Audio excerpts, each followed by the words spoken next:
mboka na makambo na yango journal télévisé mboka na makambo nango journal ya bande na GG télévision masolo ya mboka bandi soki bomoni honorable président Costa Kazadi tobimi na basalo na bino ezande pona ko informer bino boyo kanano eloko yo masolo ya bande ofongoli basango ya lelo na séjour ya mwana mboka Christophe Mboso Kodja mokonzi ya Assemblée nationale kuna na mboka ya Belgique akutanaki na batu ya ndenge na ndenge surtout na oyo azali responsable ya parlement ya kuna masolo ya sécurité pe élection ya République démocratique du Congo ebetamaki kuna na ndenge ya kosakana te totala nanu eloko oyo na séjour na ye kuna na continent ya Europe précisément na mboka ya Belgique.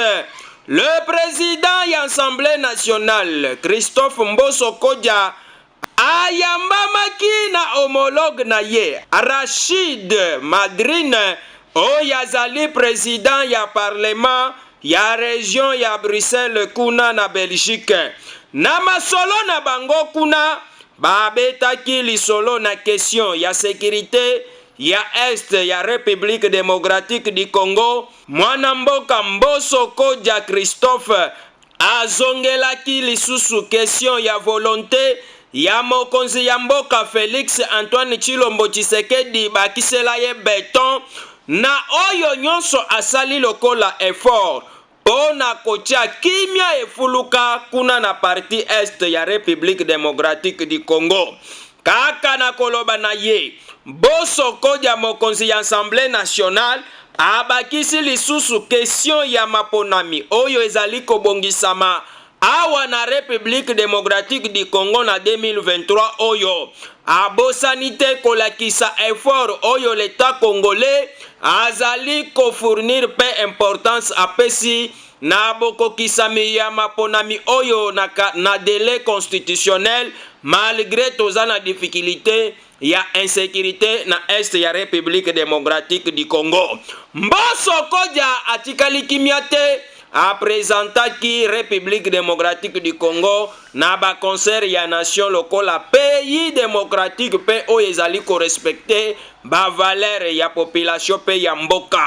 Biso jite mboka na makambo na yango journal ya masse pe journal ya bande tozalaka toujours pembeni pona ko informer bino biso tolobi totikali kaka na lisolo ya Assemblée nationale basalaki synthèse tour ya démarche to ya musala oyo esalemaki na session ya septembre bondimelanga rendez-vous ezalaki na masolo ebele bolandanan Effort pour assister les victimes de l'insécurité et des catastrophes naturelles à travers la République. Sur d'autres plans, Mboso Kodja a encouragé la pérennisation de la gratuité de l'enseignement et de l'accouchement, ainsi que des consultations pré- et postnatales au gouvernement. Le président de l'Assemblée nationale a demandé d'accélérer la mise en œuvre du budget programme à l'horizon 2024. L'Assemblée nationale a loué l'accroissement du budget estimé à plus de 16 milliards de dollars américains. Comme un petit bilan de la dite session, les deux chambres du Parlement ont adopté des lois de ratification, des ordonnances-lois du président de la République dans plusieurs domaines, notamment la défense, l'amélioration du climat des affaires, la promotion de l'artisanat, de l'entrepreneuriat et des start-up, sans oublier la coopération économique et technique. Les deux chambres du Parlement ont également adopté plusieurs lois déjà promulguées par le chef de l'État. Dans le cadre de la diplomatie parlementaire, l'Assemblée nationale de la RDC a mené d'intenses actions, a dit Christophe Mboso, notamment l'organisation de la 52e Assemblée plénière du Forum parlementaire de la SADC. Une opportunité saisie par la RDC de dénoncer à vive voix l'agression du Rwanda sur son territoire. Ces assises ont vu Mboso Kodja passer le bâton de commandement au Seychellois Roger Mancienne et sous La présidence de la RDC, le forum parlementaire de la SADC, a réussi à muter en parlement de la SADC. Le président de l'Assemblée nationale a conjuré à ses collègues députés et sénateurs à pouvoir, lors des vacances parlementaires, entrer en contact avec leurs bases respectives afin de recueillir leurs desiderata pour les apporter sur la table du gouvernement afin d'aider à trouver des solutions idoines à tous les problèmes pour le bien collectif de tous les Congolais. Chers collègues, je vous exhorte donc à demeurer à l'écoute de vos électeurs afin de continuer de bénéficier de leur confiance. Le bureau est à vos côtés pour vous accompagner dans cette mission. Conseil moko epesamelaki na mokonzi ya mboka na mwana mboka ya solo oyo azali na bolingo ya mboka Tolande. L'ennemi ya Congo, faut bakisa bato mususu baza pembeni. Il faut allonger liste wa ozana batute. Et ces gens nazolo bango en connaissance des causes parce que Mobutu a vécu ça aussi. On ne pouvait pas s'imaginer bato baliana Mobutu. Babaluka basala ba documentaire balobi il n'écoutait personne. Il se prenait pour Dieu.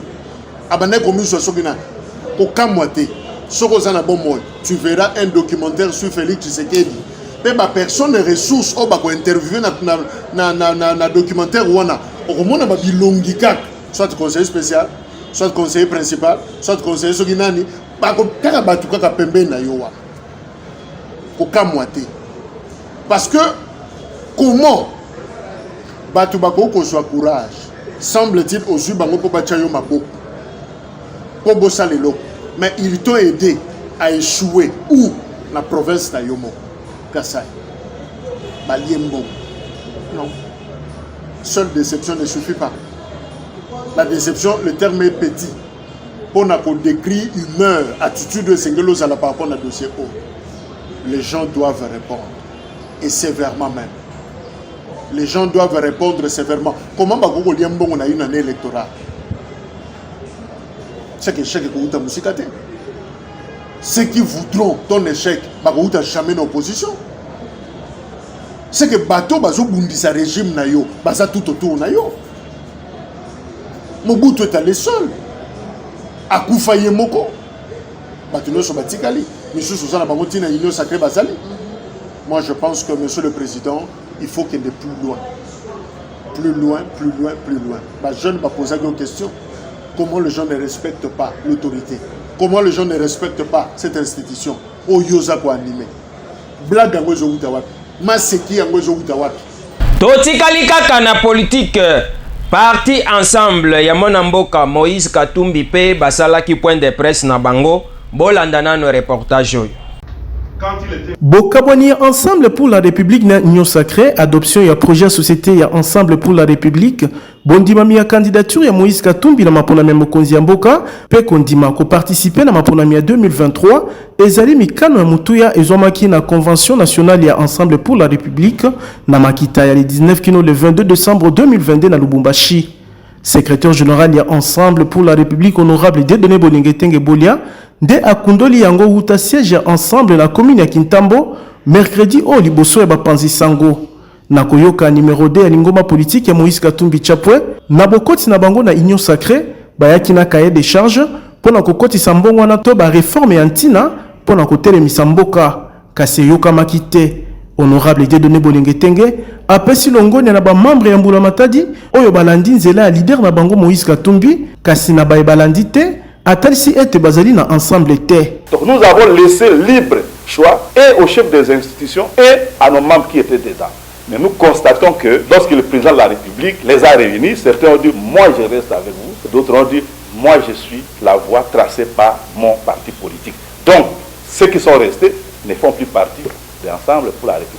Na projet à société ya Malonga, Moïse Katumbi akokotisa mbongo na école Congo démocratique kasi na baebanso bazali kokana kokanga nzela na candidature na ye baeba été ensemble et kokitisa maboko te. Pour l'empêcher d'être candidat, c'est une entreprise que nous ne conseillons pas à ceux qui sont tentés de les faire. Parce que chat échaudé, craignant l'eau froide, nous allons nous défendre, nous allons nous battre. Que ce soit devant les instances judiciaires, il faut que ce soit clair dans l'esprit de tout le monde. koyanolaka na likambo ya agression ya SECO le Congo démocratique na Rwanda. Numéro 2 ya Ensemble pour la République atalisi ete Moïse Katumbi atelemela mbala na mbala ezala Rwanda, Uganda to Burundi. Kasi solution ezali na organisation ya armée et lobby Dieudonné Bolingue Tenge. Ce n'est pas cette musique-là qui va résoudre le problème. C'est ce qu'on fait dans un pays normal pour une armée normale et connue. On parle des infiltrations du matin au soir. Est-ce qu'à l'époque du général Jean-Lycée Baouma, paix à son âme, à l'époque de Mamadou Ndala, il n'y avait pas d'infiltration? On crée la diversion en racontant des histoires pour que les gens ne posent pas les vrais problèmes là où ils doivent se poser. Ensemble pour la République, et bien population congolaise ya ko s'enrôler et belé pour na kopona bakonzi o baningi batelemisa RDC. Kaka na libako oyo, lingomba politique ya Moïse Katumbi et bien bayimboka Congo démocratique ya ko batela to ko protéger ba résultat ya maponami yango. Lanter moko ezali kosalema na ba opération to processus ya enrôlement na République démocratique du Congo. Bande konanga bondi melanga eza ya solo bana mboka ya solo pe ba dénoncer yango. Oui, na zui carte d'électeur nangai kola devoir nyonso ya citoyen. Ba fay na moni ya liboso ezali qualité ya carte par rapport na ba qualité ya liboso. Qualité oyo eza penza moi un peu réduite par rapport na ba carte oyo de carte liboso. Toutefois, na zui carte.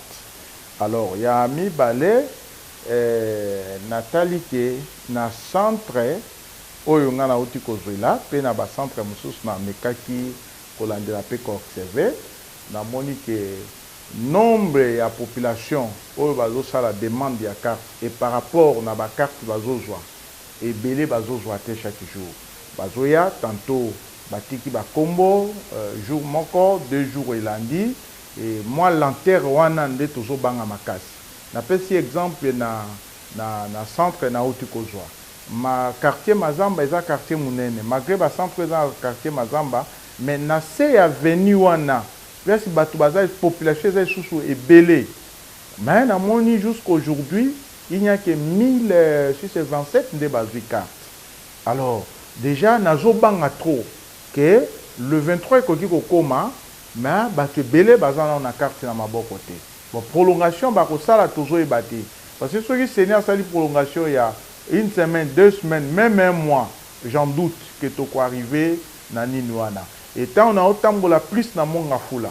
Mongafula eza quartier commune munene, eza na 28 quartiers, ba coin eza ebelé, population pesa ebelé, mais mouvement ndenge zo kenda, en tout cas na zo banga ke ba population belé bazwa ba carte d'électeur na bango te na koyebisa population bazolanda ngai ke bakende ko s'enrôler na kanisi lelo ndenge tobandeli déjà sensibilisation lokola citoyen nyonso nazali ko sensibiliser bandeko nyonso ba mama ba papa bana pour que bakende ko s'enrôler. Je crois bien kaka na masolo etali enrôlement na République démocratique du Congo. Mwana mboka Gladys Landu ya UDPS Kibasa yepe abengisaki ba Congolais ebele na ko profiter na moment oyo etikali po ete bayeba na ko s'enrôler massivement tolanda. Ba imboka lorsque badolanda ba comprendre que tozali na posa ya changement ya classe politique. Ngai oyo abino ndeko mwana mboka de père et de mère on a beteli toloti mais oza na makila. D'ici là toujours qui nous s'enrôler peut déjà te banner ko conscientiser ba base mais ba biso lokola toza batu ya batu na koki ko kinde bongo te sans que etando ike eyokate sans que mokile eyokate non to qui nous s'enrôler les 18 awa donc base ça déjà prêt IDPS toza prêt pour na ko changer classe politique mingi si tout le roi toza qui na posa ya ko changer majorité parlementaire cette fois-ci bana mboka ba pona oya bango ya bino ye yo Gladys Landu molobeli na bino pe ala la rapongité pe akima bambangu mbangu ebele na ba régime et l'équipe à côté ba kasho mais lelo yo biso ye yo en face de vous poto ki na maponomi tozobe ngabino to s'enrôler massivement pe bo accompagner de Konamino pour ce 18 décembre janvier 2023. Mikolo nyonso ezalaka kaka dimanche te ndenge jitembo kana makambo na yango journal ya bandin tolobela kabino ke okoki koyiba mikolo ebele kasi okangama mokolo moko. Boyoka ndenge député oyo akotaki na poule ya population botala masolo ndenge lekaki. Nani alobaki ke congolais pe congolaise bakozala kaka bazoba to mikala ya bapoliticien boza lokuta moko na ndenge ya kosakana te. Badepite bamesana kokosa population pe kolamba bango na morale na ndenge ya kosakana te. Kaka ndenge balobaka tous les jours ezalaka dimanche te. Tala ndenge tata oyo azwami na maboko ya population mokolo ya lelo ezalaki po na ye pasi ezalaki nde opesi mbwa aboyi bolanda. Est-ce que wana eza sembote? Parisado na zui ezali ko bongisa avenir ya bana na biso baza mikie polo bi bakoma lokola bakibuka. Est-ce que ça mabe? Botila koyoka masongi songi ya batebele. Kozwa parisado eza lisumuté. Ngana zwaki yango na tekaki yango na zali ko sala pour la population. Et puis ngai dépense on a sala chaque jour.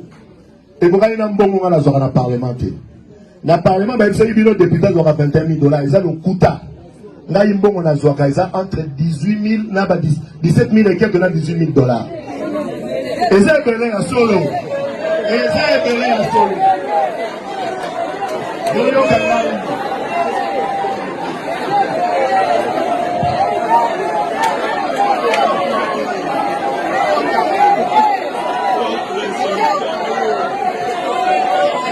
Ebongaka nde boye population congolaise longola bobangi pe longola pongi yekola koloba non na esika ya non pe wi na esika ya wi kozalaki diba te po tozalaka mikala ya bapoliticien te.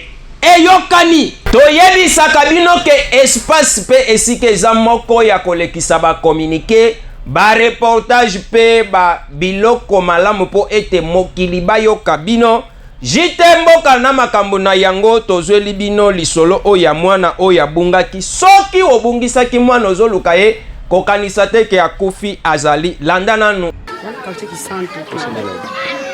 Oui, donc qui aujourd'hui moi la bon qui depuis le jour bon depuis le départ. Depuis le dé? Le 2 janvier. Oui. Parce que na main la petit frère nanga na wana ko nanger dans la main tsanga.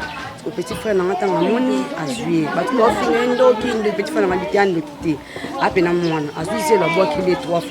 Aboke les premiers jours, aboke les sous-deuxième, le troisième fondé à cause de mon nana. Aki la police expliquait par le la police qui a yani a pas na biso mais c'est là accord dans la police. Ceux parents mon nana mon ami asanini akini dans la police. Na minute on va pas na biso. Na veni mangere numéro 11. Numéro de téléphone eza. Oh Monique abonsaki mwana ye. Azwa na commune qui bantieki. Quartier qui santu avenue Mangere numéro 11. Moi comme on est Rihanna, moi comme on est Rihanna, papa n'est comme on est Mabodo, maman n'est comme on est Riti, les qui n'est comme on est Christian vie. Pas bango na bois mon comme on est Ujana. Pas na bango. Moi na za pas na biso comme on est Rihanna. Banda bunga qui est-ce que vous luka déjà adresse na bango? Pasi pe ba problème na oyetali ba publicité to ba promotion ya biloko na bino nyonso e uti kozwa solution na jite mboka na makambo na yango journal ya Bandin soki awa oleki ata 1 minute mokili bayebi yo pe obimisi mutu na ndenge akosakana te yango tozali kobengisa bato ya ba reportage ba point de presse na ba masolo tout boyeba na kolekisa yango na jite mboka na makambo na yango kasi to kotanana makambo yango papa mwana mama tunanga eza nini eza nde lisolo ya journal jite mboka na makambo na yango yende muto ayeli bino sikoyo ba espace ya ba pib ya ba promotion pe ya biloko na bino nyonso bino bato bofanda na ba maison na ba entreprise pe bateki pe basombi ba produit onga na teka kachombo onga na zalaka na maison d'habillement onga na teka kakabelo bayebinga kutu te malgré nyonso na sali bato bazokoma na koyoka nga te jite mboka na makambo na yango efongoleli bino bikuke boyeba na koya kokotisa ba pib pe ba promotion ya babiloko na bino nyonso awa na JT Mboka na makambo na yango. Rédaction na biso ekoyeba na koyamba bino na ba reportage ya kitoko makasi, ba commentaire ya ba expérimenté bato basala 80 ans na musala ya communication. Masolo ezoleka malamu awa na JT Mboka na makambo na yango. Awa ata osali 1 seconde ya pamba yeba ke mokili mobimba ba confirmer yo ke ozalaka pe existaka na mokili. Eyokani soki otikali na yo etali yo. Kasi soki olingi ozwa JT Mboka na makambo na yango, benga na numero oyo 089 61 34 577. Okozala mobimba na ndenge ya kosakana te, pe masolo ekobeta madada, ba promotion na ba pib na bino, maison na yo ekoyeba na mokili mobimba tina poto bakobenga yo na ndenge ya kosakana te. Awa nde adresse ya solo na GG Television, awa masolo ezaki toko biso tolobi. Mboka na makambo nango. Mama tolobaka bwaka lisu na réseaux sociaux bongo oyeba na komona nini elekaka kuna. Tokomi na moma malamu oyo tomibwaka na bakana pepe, to se defulaka tolongolaka ba stress. Tokota nanu na réseaux sociaux nini Junior Diaz Diakanwa mokonzi ya pante abongiseli biso kuna. Tubazazu. Vi mama na ngai. Ovela bazo ronfle wa choral. Yoka. Choral kaka. Yoka, choral kaka. Ronflement ya choral. Mama. Tala, vie. Nyo se raté être te vie. Ta nyo se raté être la minute. Beaucoup raté élection. Tala, élection bandi dans voter. Oh non, kati. Ezalaki esengo makasi na basalo na bino ndenge na komona bofandi bozo seka papa na bana awa tozoloba ata boswana kilobi kande eza lisusu te po masolo eza kitoko. Ndenge nazoloba wana nazomona Debora na kati ya kanape azali koseka kuna mwasi azanga bolingo. Soki bosepelaki na yango boyeba na kopesa merci na équipe technique oyo basimbi masolo oyo. Wana nazomona na sima ya kamera Kervin Mbuyi oyo afandisi masolo ya bande na yeme mokonzi ya ba programme Lady Pro International surtout na 2023 awa masolo ezante na GG Television Dionkere kolo masolo ya yo yangwana. Na pesi merci na bino ba téléspectateurs ebele oyo bolandaka GG Television na bosanité réalisateur international misapi électronique Galaxy Mwande kolo masolo eza kitoko. Nazo sukisa na kopesa merci na yemei l'apôtre international mokonzi ya GG Television, mokonzi ya milimu pe ya ba révélation ya ba gloire en gloire télévision.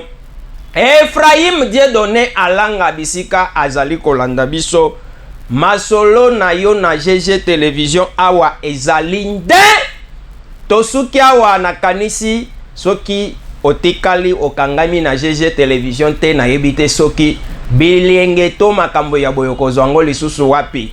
Obiso JT Mboka na makambo na yango totikali awa nde